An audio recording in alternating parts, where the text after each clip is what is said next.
बिस्मिल्लाहिर्रहमानिर्रहीम। अस्सलाम वालेकुम। आज मैं आपके साथ शेयर कर रही हूँ विंटर स्पेशल पंजीरी की रेसिपी। सर्दियों में पंजीरी खाने के बहुत से फ़ायदे हैं। ये हमारी सेहत के लिए बहुत अच्छी मानी जाती है। इसे लोग बहुत से तरीक़ों से बनाते हैं, लेकिन मैं आज बहुत ही सादा से और कम घी में से बनाऊँगी। इंशाल्लाह ताला आपको ये तरीका बहुत पसंद आएगा। सबसे पहले कढ़ाई में मैंने 1 चम्मच के करीब देसी घी ऐड कर दिया और उसमें 1 कप बादाम ऐड करके उन्हें 2 से 3 मिनट के लिए फ्राई कर लिया। इसमें बहुत कम घी जाएगा, आप चाहें तो इसमें ज़्यादा घी का भी इस्तेमाल कर सकते हैं। बादाम जब 2 से 3 मिनट के लिए फ्राई कर लिए तो उसके बाद मैंने इसमें 1 कप अखरोट ऐड कर दिए और उनको भी 2 से 3 मिनट के लिए फ्राई कर लिया है। उसके बाद इसमें मैंने ड्राई नारियल ऐड कर दिया है बारीक-बारीक काट के। इसको भी आपने हल्का सा गोल्डन होने तक फ्राई कर लेना है, लगभग 2 से 3 मिनट के लिए। और इसी घी में मैंने दोबारा से चारों मग्ज़ ऐड कर दिए हैं। बस इनको भी हमने 2 से 3 मिनट के लिए भून लेना है, जब तक ये थोड़ा सा फूल ना जाए। और चारों मग्ज़ भी मैंने निकाल लिए। अब इसमें मैं कमरकस ऐड कर रही हूँ। कमरकस के बहुत से फ़ायदे हैं। जो न्यू मॉम्स हैं और दूध पिलाने वाली माएँ हैं या जिन औरतों के सी सेक्शन हुए हैं, उनके लिए बहुत ही ज़बरदस्त साबित होती है। आप इसको भी ज़रूर ऐड करें।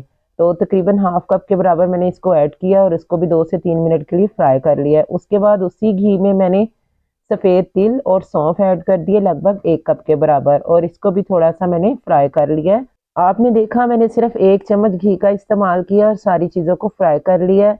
अब मैं दोबारा से इसमें 1 चम्मच देसी घी का ऐड करूँगी। पंजीरी हमेशा देसी घी में बनती है, डालडा घी या कोई और घी इसमें नहीं जाएगा। उसके बाद मैंने इसमें 1 पाव के करीब फूल मखाने ऐड कर दिए। फूल मखानों के फ़ायदे अगर मैं बताने लगूँ तो हमारी वीडियो घंटों तक लंबी हो जाएगी। ये औरतों और मर्दों दोनों के लिए बहुत ही कमाल की चीज़ है। ये वो पौधा है जो तालाबों में पैदा होता है, लेकिन इसके बहुत से फ़ायदे हैं। ये बहुत ही कमाल की चीज़ है, बच्चे और बड़ों सब के लिए बहुत ही फ़ायदेमंद चीज़ है। इसमें ऐसी चिकनाई पाई जाती है जो दिल के मरीज़ों के लिए बहुत फ़ायदेमंद होती है। शुगर और हाई ब्लड प्रेशर वाले मरीज़ों के लिए भी ये किसी तोहफे से कम नहीं है। इसमें एंटी एजिंग प्रॉपर्टीज़ बहुत मिकदार में होती हैं जो आपको उम्र से बहुत कम दिखाती हैं। तो इसका इस्तेमाल आप लाज़मी अपनी खुराक में किया करें। अगर आप इस पंजीरी में डालेंगे तो आप इसको खाएँगे तो ये इसका बहुत ही ज़्यादा फ़ायदा होगा। इसके इतने फ़ायदे हैं कि अगर आप गूगल पे सर्च करके देखें तो आप हैरान परेशान हो जाएँ कि ये एक छोटा-सा बीज है जिसके इतने ज़्यादा फ़ायदे हैं, बहुत ही ज़्यादा ये पावरफुल बीज है।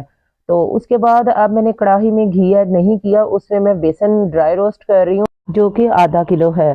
हम बेसन को ड्राई रोस्ट करेंगे और इसको हल्का-हल्का सा कलर आने तक रोस्ट करेंगे लगभग 5 से 6 मिनट के लिए। लेकिन फ्लेम को आपने बहुत स्लो रखना है। फ्लेम आपने किसी भी टाइम पे मीडियम या हाई नहीं करनी। बेसन को जब तक खुशबू आने तक मैंने हल्का-हल्का सा ब्राउन कर लिया है। ये देखें इसका कलर चेंज हो गया। अब इसमें मैं ऐड कर रही हूँ 1 कप के करीब पिसी हुई चीनी। आप चाहे तो शक्कर का इस्तेमाल भी कर सकते हैं, लेकिन मैंने चीनी इस्तेमाल की है। उसको मैंने ग्राइंडर में पीस लिया है। लेकिन चीनी मैंने तब ऐड की जब हमारा बेसन बहुत अच्छी तरह से ठंडा हो गया था। और चीनी ऐड करने के बाद मैंने इसमें पिसे हुए फूल मखाने ऐड कर दिए और उसके बाद मैं सौंफ और तिल ऐड कर रही हूँ जिन्हें मैंने ग्राइंड नहीं किया।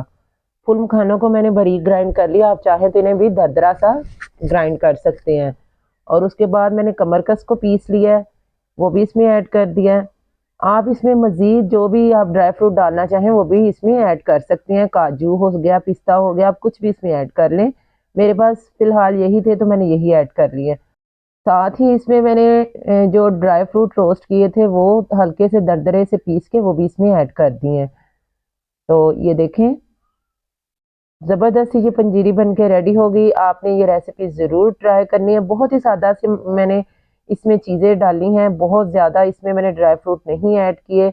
इस तरह ये आराम से खाई भी जाती है, बच्चे भी शौक से खाएँगे। साथ ही इसमें मैंने 1 टीस्पून भर के सब्ज़ इलायची का पाउडर ऐड कर दिया था और अब इसको अच्छी तरह से मैं मिक्स कर लूँगी। ये देखें ये मैंने घी के बगैर बनाई है। आप चाहें तो घी के साथ भी बना सकते हैं, लेकिन बाज़ दफ़ा ये होता है अगर ज़्यादा घी हो तो वो खाया भी नहीं जाता है। ड्राई बना लें तो इसकी शेल्फ़ लाइफ़ जो है ना वो बढ़ जाती है। इसको आप बना के रख लें, जब आपने सुबह नाश्ते के टाइम पे निकालें इसको और घी थोड़ा-सा गरम करें देसी, उसमें 2-3 चम्मच ऐड करें और खा लें जितनी आप आसानी से खा सकें। अगर आपका घी डालने को ना भी दिल करे, आप ऐसे इसे ड्राई खा के साथ दूध भी पी सकते हैं। बहुत ही ज़बरदस्त से इसके फ़ायदे हैं। एक-एक चीज़ के अगर मैं फ़ायदे बताने लगती तो बहुत टाइम हो जाता, इसलिए मैंने इसके फ़ायदे आपको बहुत कम बताए हैं, लेकिन ये बहुत ही, यकीन करें, बहुत ही फ़ायदेमंद है। सर्दियों में इसको अपनी ग़िज़ा में ज़रूर शामिल करें। बेशक थोड़ी सी ही बना के खाएं, लेकिन इसको सर्दियों में एक दफ़ा ज़रूर बना के खाएं। जो औरतें थकी थकी सी रहती हैं या जिनको पट्ठों का मसला हो, वो इसको ज़रूर सर्दियों में अपनी ग़िज़ा में शामिल करें। इंशाल्लाह ताला उनकी सारी परेशानियां दूर हो जाएंगी। यहाँ पे देखें, मैंने आपको घी में भी इसको ऐड करके दिखा दिया कि आप इस तरह भी इसको खा सकते हैं। आप जिस तरह चाहें इसको खा सकते हैं। इसके साथ दूध भी पी सकते हैं, चाय का भी इस्तेमाल कर सकते हैं। बस यहाँ पे आपने 2 से 3 चम्मच लेने हैं, या जितने आप आसानी से खा सकें, और उसमें गरम घी ऐड कर दे, देसी घी, और इसको आप खा लें। बहुत ही मज़े की ये लगती है। या फिर इसको 1 से 2 मिनट के लिए माइक्रोवेव में गर्म करके भी इसको खा लें, बहुत ही ज़बरदस्त लगती है। मेरी वीडियो पसंद आए तो इसे लाइक और शेयर ज़रूर कीजिएगा, और अगर चैनल पर न्यू है तो चैनल को भी सब्सक्राइब ज़रूर कीजिएगा। अपना बहुत सारा ख्याल रखिएगा, दुआ में मुझे याद रखिएगा। मिलते हैं नेक्स्ट वीडियो में। टिल देन, अल्लाह हाफिज़। Thanks for watching.